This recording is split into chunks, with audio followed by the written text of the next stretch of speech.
Welcome to Nasugbo, bayan ng pag-ibig. Pag sinabing Nasugbo, maiisip mo agad ay ang mga white sand beaches at mga beach resort sa baybayin nito.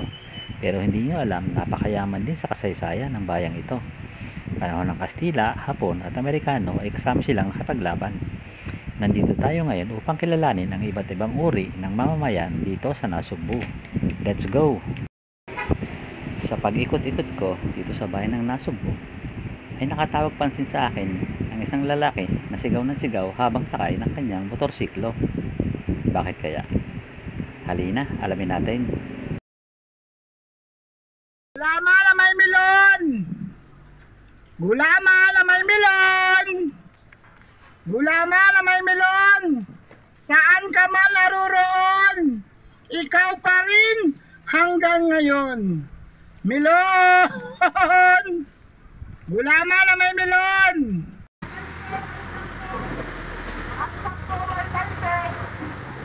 Gulama na may dragon fruit! Ang palimot, ang tanggal pa ng lumot. Gulama na may dragon fruit! Gulama na may dragon fruit! Dragon fruit! Ang palimot, ang tanggal pa ng kirot. Dragon fruit. Paborito ng mga kulot. Dragon fruit. Gulama na may dragon fruit! Si Kuya Nongnong pala. At ang kanyang isinisigaw ay ang tinda niyang fruits gulaman. Palamig, sa malamig, sagot gulaman. Ilan lamang yan sa mga katawagan sa mga paboritong pampalamig nating mga Pinoy.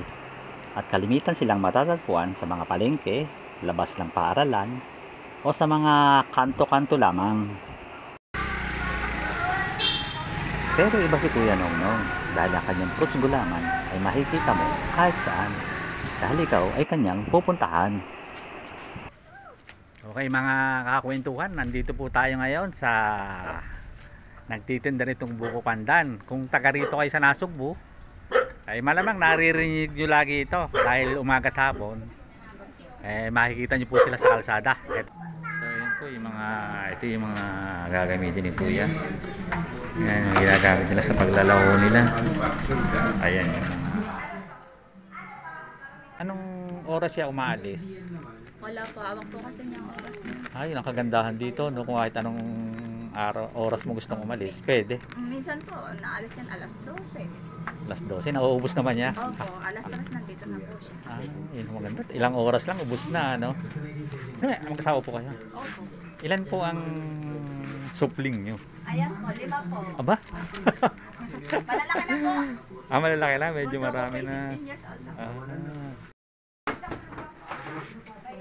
Ayan, nilalabas na din ko yung kanyang tinda for today.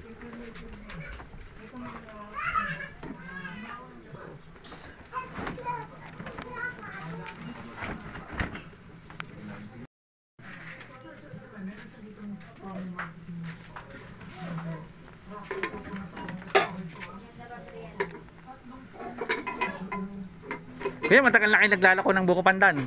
Oo, matagal na. Mga ilang taon na? Ang tala po tayo siya.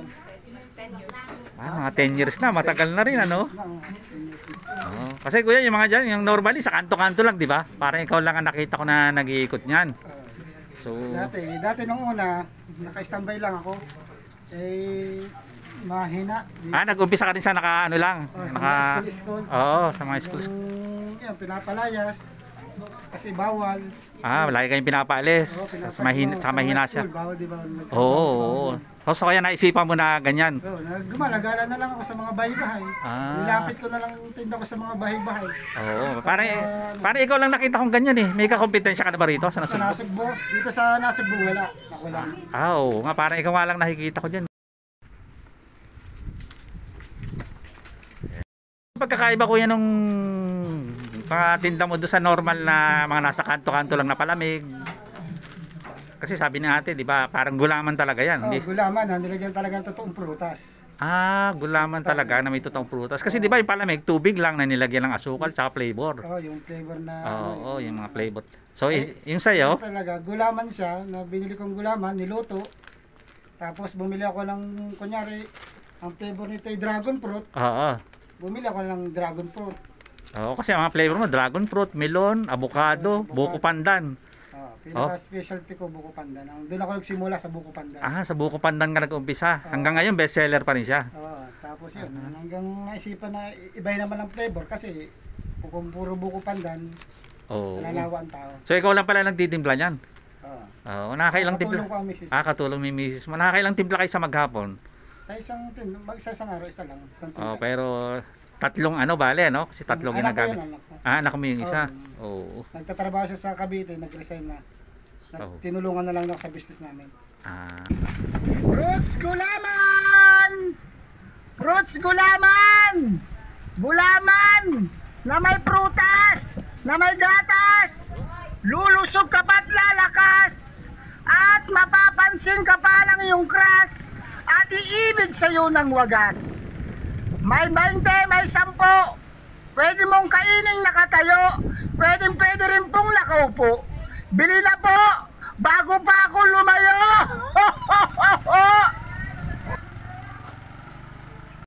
Wali kuya, yung napansin ko lang ito, yung talagang talagang pansin na pansin sa iyo.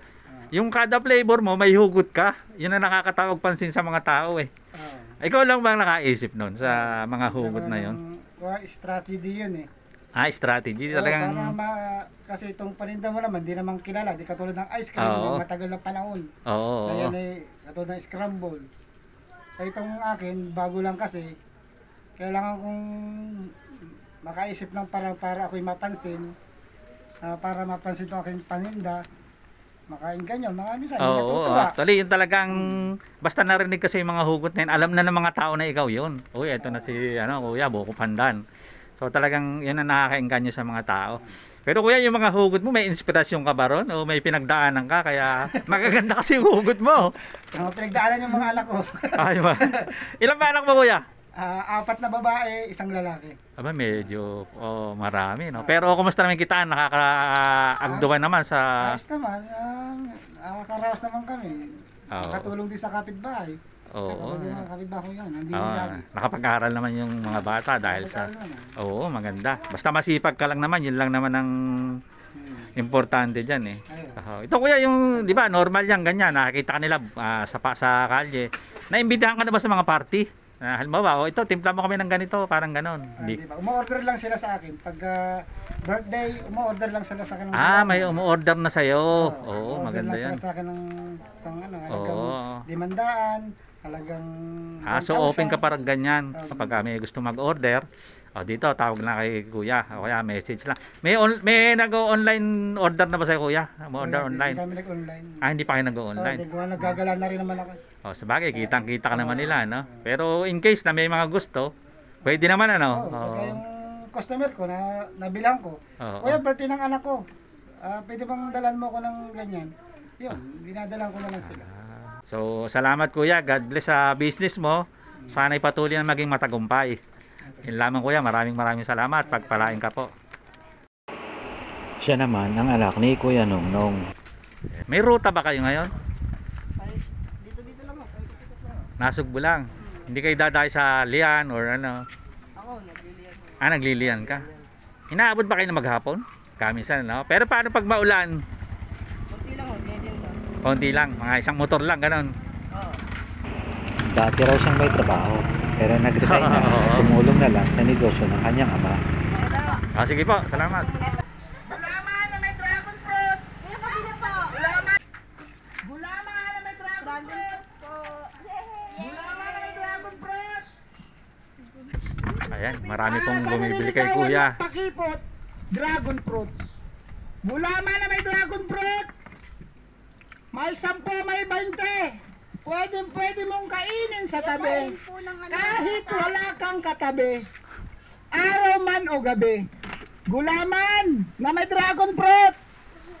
Gulaman na may dragon fruit. Gamot sa puso mong kumikirot-kirot. At sa ex mong hindi mo pa rin malimot-limot. Kutsara mo'y green para sa pag-ibig kay swertehin. Kutsara mo'y blue para hindi ka na maluloko.